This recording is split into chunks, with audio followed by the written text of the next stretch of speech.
All right, today we're going to do lesson 8 of unit 4. And to start, we're going to do the warm-up. You're going to take 1 minute and think about how do you get from one number to the next number using multiplication or division for these following numbers. So from 100 to 106. To get from 100 to 106, you would multiply by 1.06.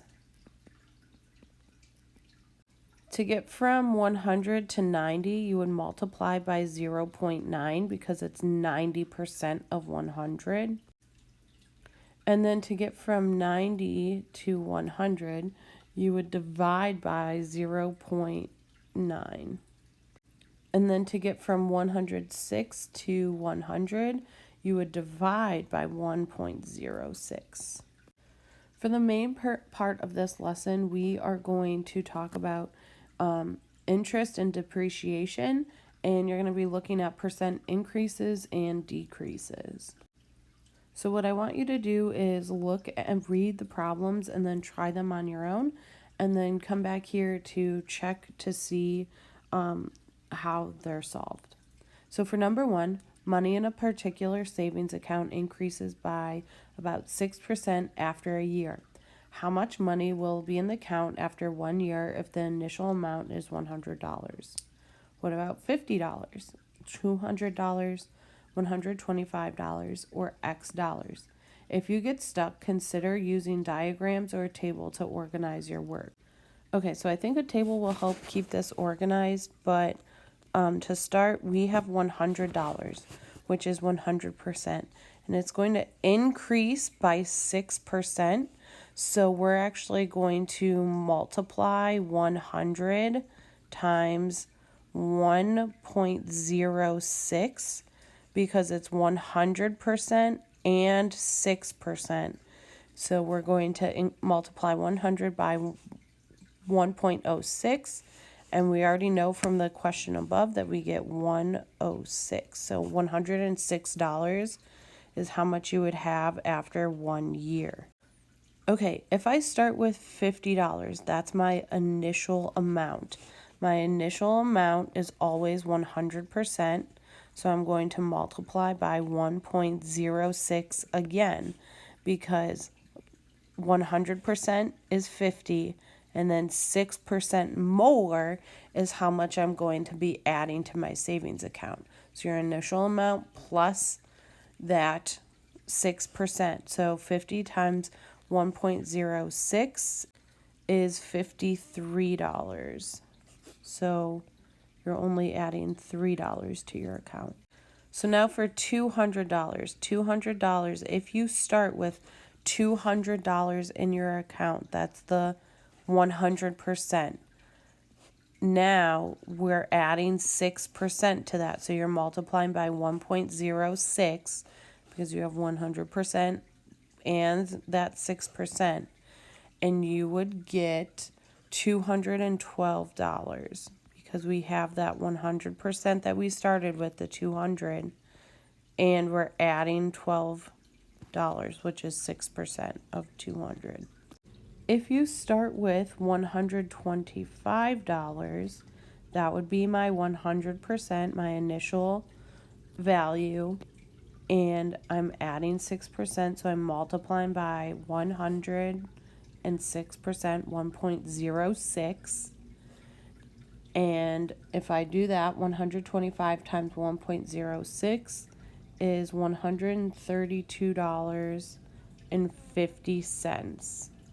Now, if you're a student that likes to use the percent function on the calculator, instead of multiplying all of these by 1.06, you can multiply them by 106%.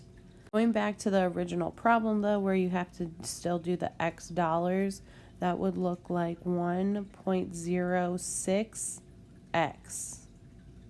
That's what you multiplied each one of those by. So whatever you plug in for X over here, 100.06 is what you get for your Y. So 1.06x. All right, for number 2, the value of a new car decreases by about 15% in the first year, how much will a car be worth after 1 year if the initial value is $1,000, $5,000, $5,020, and X dollars? If you get stuck, consider using diagrams or a table to organize your work. Okay, so the first thing that you need to know is that this is decreasing by 15%. So if it is decreasing by 50%, that means you are going to only be paying 85% of the initial value, because you do 100% minus 15%, and that's where we get 85% from. We're only paying 85% of the initial value. Okay, so since we're only paying 85% of the initial value, we just need to find 85% of 1,000. So we're going to multiply by 0.85, or you can use the 85% function on your calculator. And for the first one, we get $850. For the next one, we'll do 5,000 times 0.85, or the 85%. And that will give us the answer of 4,225. No, 4,250. And then for the next one, $5,020. We're only paying 85% of that, so we're going to multiply by 0.85, or 85%, and you should get 4,267. And to apply this this problem to any amount, X dollars, you could use any initial value. You would just multiply by 0.85. So 0.85x.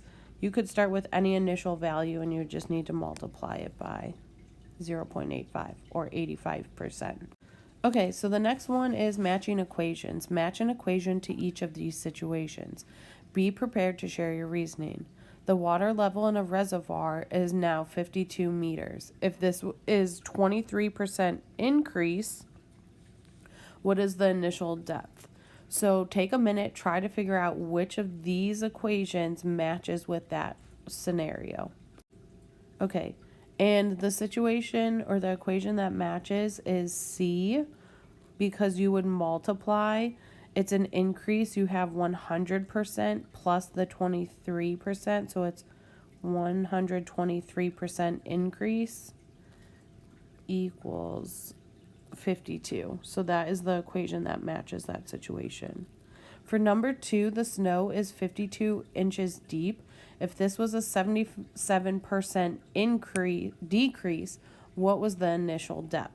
Okay, for this one, if you do 100 minus 77, you get 23, and that's the decrease, the amount of that is left after the decrease. So this one is actually A. 0.23x equals 52. Okay, so you can skip the "Are you ready for more?" and the optional. You can do the optional if you would want, and then I can check it if you feel like you need extra practice. So to summarize, we can use equations to express percent increase and percent decrease. For example, if y is 15% more than x, we can represent it in any of these equations.